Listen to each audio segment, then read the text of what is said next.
Hello மக்களே, hi. நானும் சிக்குவும் தில்லைநகர் வழியாக போயிட்டு இருந்தப்ப எங்கேயாச்சும் போகலாண்டா பொங்கல் அன்னைக்கு அப்படின்னு பார்த்தப்ப தான் இந்த பராஷி கேஃபே எங்கள் கண்ணில் பட்டது. என்ன அது நம்மளுக்கு தெரியாமல் தில்லைநகரில் இப்படி ஒரு கேஃபேவா, அது சூப்பராக இருக்குது பார்க்கவே அப்படின்னு சொல்லி உள்ளே போய் பார்த்தா வெரைட்டியாக கேக்கு, மூஸ், டெசர்ட்டா அப்படின்னு சொல்லி அள்ளி தெளிச்சிருந்தாங்க. பார்க்கவே செம்ம எம்மியாக டெம்டிங்காக இருந்ததுங்க. சொல்லவா வேணும், இவ்வளோ ஐட்டம்ஸை பார்த்துக்கணும். சிக்கு வாங்கம்மா போகலாம் அப்படின்னு சொல்லிட்டு கிளம்பிட்டான். போய் மாடியில் உட்காந்துருந்தோம். இது வந்து கீழே, மேலே வந்து பார்த்தீங்கன்னா சூப்பராக இருந்தது. அப்ஸ்டேர் வந்து பார்த்தீங்கன்னா இன்டீரியர் ஒர்க் சூப்பராக பண்ணியிருந்தாங்க. அதுவும் அங்கே வந்து பார்த்தீங்கன்னா கிளாஸில் டிரான்ஸ்பரண்ட் ஃபினிஷிங்கில் தான் இந்த ஃபுல் ஷாப்புமே இருக்கும். ஸோ நம்மளுக்கு உள்ளே இருந்து பார்க்குறப்ப வெளியிலேருந்து உள்ளவும் சூப்பராக தெரியும். ஸோ இது வந்து திருச்சியிலே ஃபர்ஸ்ட் டைம் நான் இது மாதிரி ஒரு கெஃபேவை நான் எக்ஸ்பீரியன்ஸ் பண்ணுறேன். வேறு லெவலாக இருந்தது. ஸோ ஃபர்ஸ்ட் நாங்கள் வந்து ஒரு பீஸா ட்ரை பண்ணோம். இங்கே பீஸாலாம் டிஃப்ரெண்ட்டாக இருக்கும், கண்டிப்பாக ட்ரை பண்ணி பாருங்கள் மேம் அப்படின்னாங்க. ஸோ அதனால் ஃபர்ஸ்ட் வந்து ஒரு பீஸா வாங்கியிருந்தோம். நல்லா இருந்தது, கண்டிப்பாக வர்த மணி அப்படின்னு தான் சொல்லணும். அடுத்ததாக பார்த்தா சாண்ட்விச். ஸோ சாண்ட்விச்சில் வந்து அவங்களே கொஞ்சம் ஃப்ரெஞ்ச் ஃப்ரைஸ் அது மாதிரி வச்சு கொடுத்துருந்தாங்க.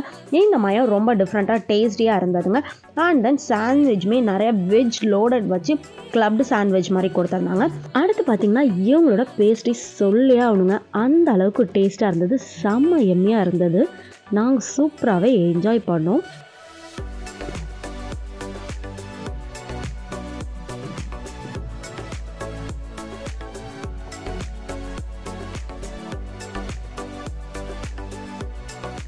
இதை பார்க்குறப்ப எனக்கு செம்ம டெம்டிங்காக இருந்தது. அப்படியே சாக்லேட்டை ஊற்றி சூப்பராக இருந்ததுங்க. அடுத்ததாக பார்த்தா சிக்கு வந்து ட்ரை பண்ணது ஜார் கேக். இதில் வந்து லேயர் பை லேயர்டாக நிறைய லேயர்ஸ் வச்சுருந்தாங்க. ஸோ செம்மையாக அவன் என்ஜாய் பண்ணி சாப்பிட்டான். அடுத்தது பார்த்திங்கன்னா நான் வாங்கியிருந்தது தான் இந்த லோட்டஸ் பிஸ்கட் கேக். இந்த சீஸ் கேக் வந்து வேறு லெவல், செம்ம டேஸ்ட்டாக இருந்தது. நாங்கள் 2 பேரும் என்ஜாய் பண்ணி சாப்பிட்டுட்டு இருந்தோம். நாங்கள் எப்போ இந்த வீடியோ எடுத்தோம் அப்படின்னு பார்த்திங்கன்னா பொங்கல் அன்னைக்கு போயிருந்தோங்க. ஏன்னா பொங்கல் அன்னைக்கு தான் எங்கேயாச்சும் வெளியில் போகலாம் அப்படின்னு சொல்லி நானும் ஜிக்கும் பிளான் பண்ணி போன இடம் தான் இந்த பராஷே கேஃபே. பட் எனக்கு என்ன பண்ணுறது, பொங்கல் முடிஞ்சு இவ்வளோ நாளாச்சு, இப்போ வீடியோ போடுறியான்னு கேட்குறீங்களா? ஏன்னா ரொம்ப டிலே ஆகிடுச்சு. எனக்கு நிறைய வீட்டில் வேலை அண்ட் தென் கொஞ்சம் உடம்பு சரியில்லாமல் போயிடுச்சு. ஸோ அதனால தான் டிலே. எனிவே நான் இன்றைக்கி என்னோட வீடியோவை ஷேர் பண்ணிட்டேன். ஸோ கண்டிப்பாக நீங்களும் ஒன்ஸ் இதை ட்ரை பண்ணுங்கள்.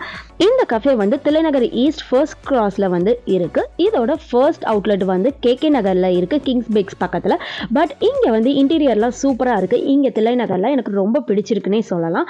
ஸோ இதோட இன்டீரியர் ஒர்க்லாம் பார்த்தீங்கன்னா வாவ் அப்படிங்கிற மாதிரி இருந்தது. எனக்கு ரொம்ப பிடிச்சிருந்தது. இது வரைக்கும் இப்படி ஒரு கேஃபே நான் ட்ரிச்சியில் பார்த்ததில்ல. எனக்கு ரொம்ப பிடிச்சிருந்தது.